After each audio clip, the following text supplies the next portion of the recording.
Hello friends, welcome back to our channel Prayas commerce classes. तो volume 2 का first chapter issue of share complete करने के बाद आज हम शुरू करते हैं हमारा second chapter issue of debenture. ठीक है, तो ईस्ट ऑफ शेयर्स में आपने सारी टॉपिक स्टेप टू स्टेप पढ़े थे। हर एक टॉपिक आपको वीडियो के सीरीज के अकॉर्डिंग मिलेगा, आपको प्लेलिस्ट मिलेगी ईस्ट ऑफ शेयर के नाम से। वहां पे सारे टॉपिक आपको स्टेप टू स्टेप करवाए गए शुरू से लेके आखिर तक। इस चैप्टर में भी हम क्या करेंगे, स्टार्टिंग से लेके एंडिंग तक, यानी कि थ्योरी न्यूमेरिकल जितने भी आपके क्वेश्चन टॉपिक्स बनते हैं वो सारे कवर करने की कोशिश करी जाएगी, सारे कवर किए जाएंगे भी। ठीक है, तो देखिए आज हम पढ़ते हैं ईस्ट ऑफ डिवेंचर। तो सबसे पहले देखिए डिवेंचर क्या होता है भी।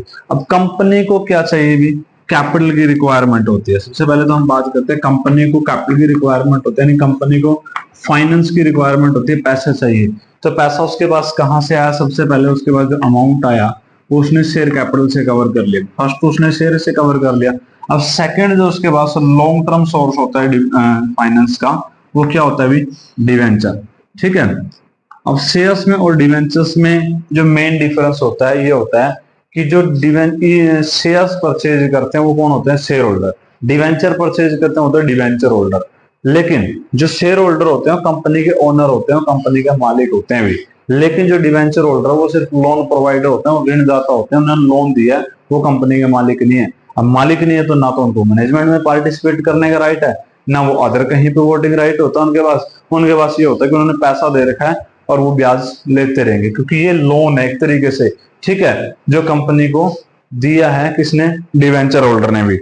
तो यहाँ पे देखिए भी एक तरीके से कैसे बोरोड मनी होता है डिवेंचर, उधार लिया हुआ पैसा होता है। ठीक है, तो डिवेंचर्स होते क्या है नॉर्मली, अगर हम पढ़े मीनिंग के according, A debenture issued by A company in A form of certificate. जो डिवेंचर है कंपनी किसकी फॉर्म में इशू करती है, एक सर्टिफिकेट की फॉर्म में इशू करते हैं। ठीक है, कौन इशू करता है, कंपनी इशू करती है। किसकी फॉर्म में, एक सर्टिफिकेट की फॉर्म में, given under the seal of company. और वो किसके अंडर में इशू करते हैं, सील ऑफ कंपनी का मतलब क्या था, कॉमन सील ऑफ कंपनी, यानी कि कंपनी के स्टैंप की बात कर रहे हैं भी। ठीक है, debenture is a written acknowledgement of डेब्ट। और इसलिए जो डिवेंचर है वो क्या है, रिटन एक्नॉलेजमेंट है किसकी, डेब्ट की, टेकन बाय द कंपनी। जो कंपनी ने लोन लिया है उसका एक एविडेंस है, उसका एक प्रूफ है, उसका एक रिटन प्रूफ है हमारे पास कि कंपनी ने हमसे लोन लिया हुआ है। ठीक है, तो देखो जर्नली क्या होता है, जो कंपनी है जो डिवेंचर इशू करती है अभी, वो किसकी फॉर्म में इशू करती है, सर्टिफिकेट की फॉर्म में इशू करती है। अब सर्टिफिकेट देखिए कैसा सर्टिफिकेट होना चाहिए आपके पास। ये मेरे पास हो जाता है सर्टिफिकेट, एक नॉर्मल सा एग्जांपल लेता हूं मैं। यहाँ पे क्या हो जाएगा, किसी भी कंपनी का नाम आ जाएगा जिसके डिवेंचर इशू करेंगे। ठीक है, उसके बाद क्या आ जाएगा भी आपके पास, यहाँ पे डिवेंचर होल्डर का नाम भी आना चाहिए, या फिर डिवेंचर की फेस वैल्यू कह सकते हैं यहाँ पे होना चाहिए। उसके बाद यहाँ पे इशूड प्राइस भी होना चाहिए। इशूड प्राइस का मतलब इशू एट पार है, इशू एट डिस्काउंट है, कितने का डिवेंचर है, कितने में बेचा गया। ठीक है, इसके साथ साथ इसके ऊपर क्या लिखा जाना चाहिए, इसके ऊपर रिडम्पशन कंडीशन भी लिखी होती है। रिडम्पशन कंडीशन का मतलब कितना, कब इसका पैसा वापस करना है, कितना अमाउंट वापस करना है, लमसम में है या फिर आपका इंस्टॉलमेंट में है। इसके साथ साथ में इसके ऊपर कूपन रेट कह सकते हैं उसको, तो कूपन रेट या फिर इंटरेस्ट रेट लिखी होती है, बी डिवेंचर कितने परसेंट इसके ऊपर ब्याज मिलेगा आपको। ठीक है, और क्या लिखा होता है साथ में, सारी चीजें प्रूफ है भी, हमने एक लोन लिया हुआ है और यहाँ पे कंपनी क्या करेगी, अपनी स्टैंप लगा देगी। तो इससे क्या होगा, एक रिटन डॉक्यूमेंट है, ये डॉक्यूमेंट कंपनी की स्टैंप के अंदर इशू किया गया है। तो यहाँ पे ये एक रिटन प्रूफ है हमारे पास कि कंपनी ने फलाने फलाने बंदे से लोन लिया हुआ है, इतना लोन लिया हुआ है, इतने डिवेंचर हैं, इतना का एक है, तो इतना अमाउंट हमने लिया हुआ है, इसके ऊपर हम ब्याज देंगे, इतने साल बाद उसका पैसा वापस करेंगे, सारा कुछ लिखा हुआ है। तो ये क्या हो जाता है, रिटन एक्नॉलेजमेंट है। तो डिवेंचर क्या होगा, in the form of A certificate given under the seal of company, जो किसने इशू किया है, कंपनी की स्टैंप के अंडर इशू किया गया है। और इसलिए डिवेंचर क्या होता है, रिटन एक्नॉलेजमेंट ऑफ डेब्ट होता है भी। ठीक है, अब इसके ऊपर इसके प्रिंसिपल अमाउंट कितने का है, कितने रिपेमेंट और सारी चीजें इसके अंदर लिखी जाते हैं। इसके साथ साथ देखो जो कंपनी एक्ट 2013 के अकॉर्डिंग डेफिनेशन दे रखी है, उसमें क्या डेफिनेशन है डिवेंचर की, debenture include debenture stock bonds and any other security of a company charge on assets और नॉट ऑन चार्ज। देखो यहाँ पे कहता है डिवेंचर के अंदर डिवेंचर स्टॉक भी आ जाएगा, बॉन्ड्स भी इसी का पार्ट होते हैं, कोई भी ऐसी सिक्योरिटी जो एज ए लोन है, जो कंपनी की एसेट्स के ऊपर क्या है भी वो चार्ज ऑन एसेट्स है। चार्ज ऑन एसेट्स का मतलब है कि उन्होंने एज ए सिक्योरिटी जो कंपनी की एसेट्स हैं वो रखी हुई है कि अगर वो पैसा वापस नहीं कर पाते है कंपनी, तो वो अपनी एसेट्स को बेच के उनका पैसा रिकवर कर लें। तो ये होते हैं हमारे पास डिवेंचर। ठीक है भाई, मोटा मोटा समझ आ गया होगा कि क्या होता है डिवेंचर। एक सर्टिफिकेट ही होता है, वही शेयर की तरह है। ठीक है, सारा कुछ शेयर्स में लिखा होता था, सारा कुछ इसमें लिखा होता है। ठीक है, वहां पे सिर्फ क्या था, वो मालिक हैं कंपनी के, सिर्फ लोन प्रोवाइडर हैं। ठीक है, तो ये हमारा मीनिंग ऑफ डिवेंचर। तो इससे अगला टॉपिक हम क्या पढ़ेंगे, फीचर्स ऑफ डिवेंचर, ताकि हम और ज्यादा अच्छे से समझ सकें कि डिवेंचर एक्चुअल में क्या होता है। देखिए फीचर्स ऑफ डिवेंचर। देखिए जैसे कि हम पढ़ रहे थे, हमने अभी क्या पढ़ा, मीनिंग ऑफ डिवेंचर। अभी हम क्या पढ़ेंगे, फीचर्स ऑफ डिवेंचर। फीचर कह लीजिए इसको, कैरेक्टरिस्टिक्स कह लीजिए, characteristics of debenture, features of debenture, यानी डिवेंचर के अंदर क्या क्या चीजें होती हैं उसके बारे में थोड़ा डिस्क्रिप्शन इंक्रीज हो जाएगा। तो यहाँ पे फर्स्ट क्या है, उसकी जो फीचर्स है, जो हमने डेफिनेशन के अंदर भी पढ़ी थी, मीनिंग के अंदर भी, debenture issued as a certificate by company under the common seal. तो जो डिवेंचर है वो क्या होता है, एक सर्टिफिकेट की फॉर्म में इशू किया था। जैसा कि हमने अभी बनाया था एक डायग्राम कि सर्टिफिकेट, तो उसके ऊपर कंपनी का नाम था, उसके ऊपर शेयर होल्डर का नाम था, नंबर ऑफ शेयर्स थे, प्रिंसिपल अमाउंट था, सारी चीजें हमने लिखी हुई थी। तो क्या है, एक सर्टिफिकेट की फॉर्म में होता है। और ये सर्टिफिकेट क्या होता है, ये रिटन एक्नॉलेजमेंट ऑफ डेब्ट होता है।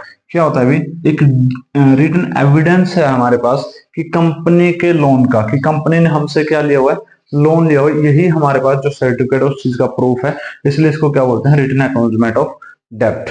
क्लियर है अभी। सेकंड जो इसमें है, under the seal of company. तो जो आपका सर्टिफिकेट है, हमने अभी भी देखा था कि कंपनी का जो हमने डायग्राम भी बनाया था सर्टिफिकेट का, वो क्या था, उसके ऊपर कंपनी ने स्टैंप लगाई थी। यानी कंपनी एक आर्टिफिशियल पर्सन है, जहां भी कंपनी को सिग्नेचर की जरूरत पड़ेगी भी, वहां कंपनी की क्या लगाई जाती है, स्टैंप या उसकी कॉमन सील लगाई जाती है। ठीक है, तो ये है जो जितने भी डिवेंचर्स होंगे किसके अंडर इशू किए जाते हैं, under the seal of company या common seal of company. Clear है। नेक्स्ट हमारे पास फीचर आ जाती है रिडम्पशन कंडीशन। तो रिडम्पशन कंडीशन में क्या आता है कि हमने मान लो भी शेयर इशू तो कर दिया, अब इनको वापसी कैसे, कब कब करना है।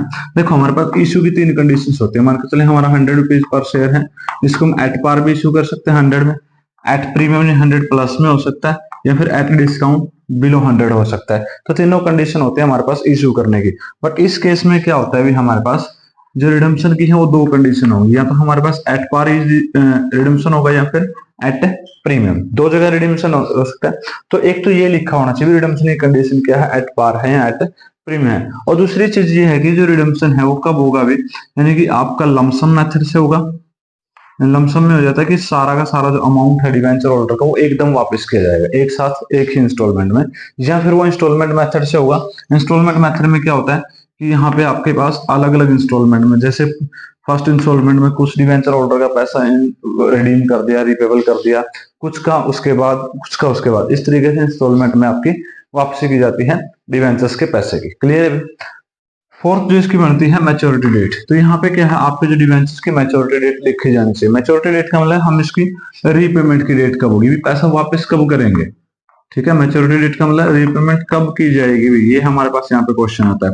तो देखो कंपनी एक्ट क्या कहता है, मैक्सिमम जो रिडम्पशन पीरियड होता है वो कितना हो सकता है, 10 ईयर्स। किसी भी कंपनी के डिवेंचर्स के लिए जो है मैक्सिमम क्या है, 10 साल तक हम डिवेंचर को इश्यू रख सकते हैं। 10 साल के बाद हमें क्या करना पड़ता है, उनको रिपे करना पड़ता है। बट अगर यहाँ पे क्या है, कोई कंपनी इंफ्रास्ट्रक्चर सेक्टर में काम कर रही है, ठीक है, इंफ्रास्ट्रक्चर सेक्टर में अगर कोई कंपनी काम कर रही है, तो वहां पे जो यही पीरियड है वो कितना हो जाता है, 30 ईयर्स का हो जाता है। कि 30 साल तक जो है डिवेंचर 30 साल तक अनरिडीमेबल रह सकते हैं, उसके बाद हमें इनको भी कंपल्सरी है कि रिडीम करना ही पड़ेगा। क्लियर है अभी।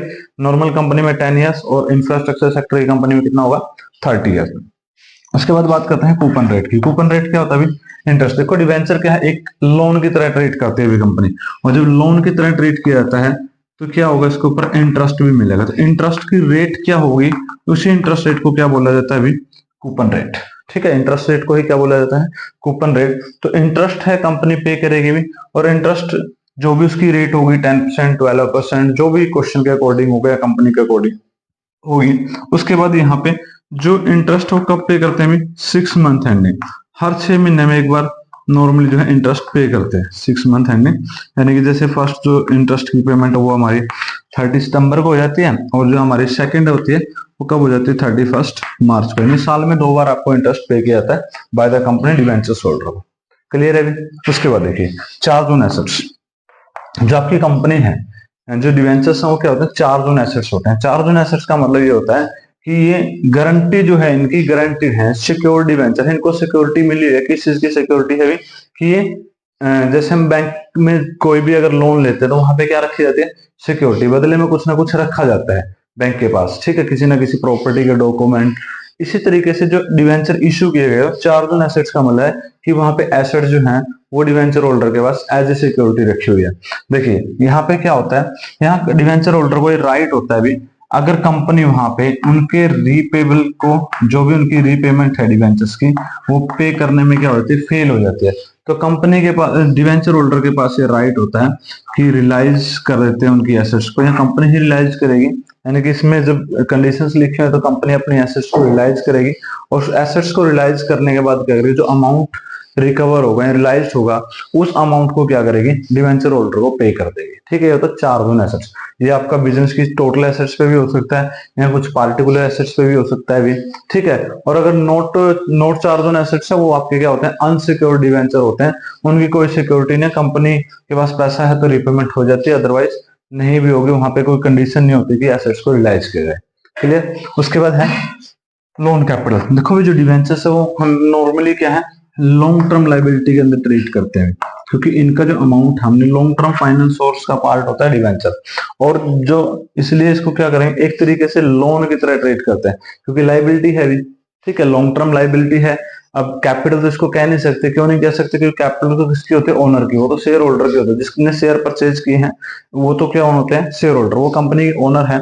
बट यहाँ पे लोन कैपिटल की बात करी जा रही है, तो लोन कैपिटल का मतलब है कि डिवेंचर जो है एज ए लोन ट्रीट किए जाते हैं, और ये आपकी इसको लोन कैपिटल के नाम से भी जाना जाता है। जैसे शेयर को किसके नाम से जानते हैं, शेयर कैपिटल, तो इसको लोन कैपिटल के नाम से भी जाना जाता है। क्लियर है। तो ये थे हमारे पास फीचर्स ऑफ डिवेंचर।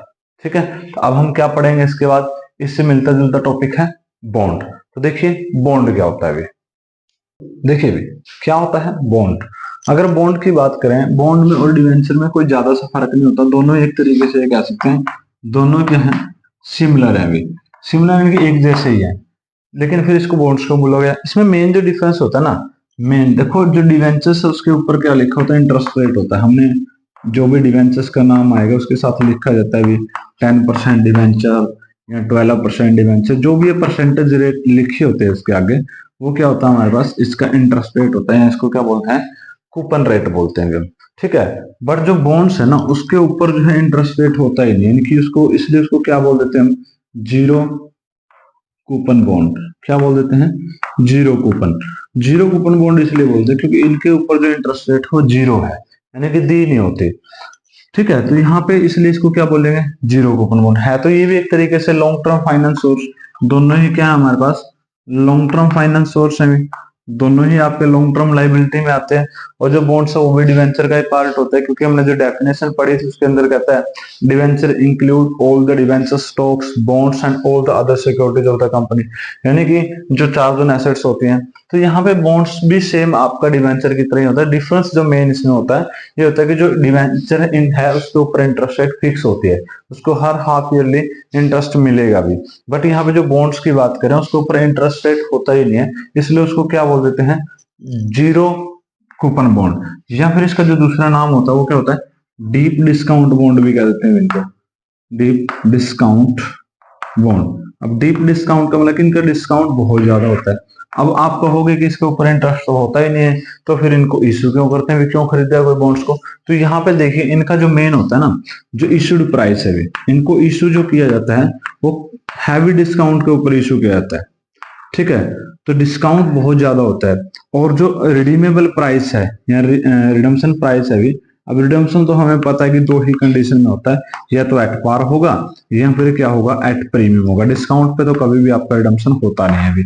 ठीक है, अगर इश्यूड प्राइस की बात करें, अगर कोई 100 रुपए फेस वैल्यू वाला बॉन्ड है उसको मैं यहाँ पे 75 में इशू कर देता हूँ, कंपनी 75 में इशू करती है, और उसका रिडम्पशन प्राइस अगर एट पार भी है तो 100 रुपीज उसकी रिडम्पशन प्राइस होगी। तो यहाँ पे डिफरेंस कितना हो गया, 25 का।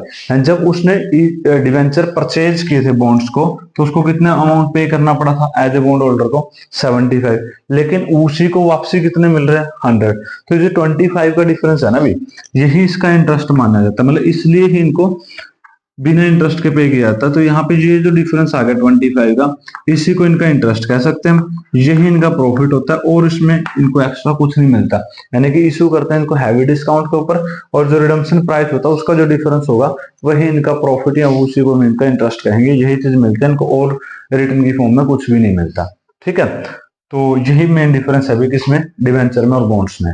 बॉन्ड्स जो है पहले नॉर्मली क्या था, ट्रेडिशनली तो गवर्नमेंट जो स्टार्टिंग में है, पहले टाइम में क्या था, गवर्नमेंट कंपनी थी जो इसको इशू करती थी। ठीक है, लेकिन अगर करंट में देखा जाए तो चाहे कोई सेमी गवर्नमेंट कंपनी है, ठीक है, सेमी गवर्नमेंट कौन से होते हैं, जिसमें आधे शेयर गवर्नमेंट के आधे पब्लिक के, और यहाँ पे या फिर नॉन, अगर कोई नॉन गवर्नमेंट ऑर्गेनाइजेशन भी है तो वो भी इसको इशू कर सकते हैं बॉन्ड्स को।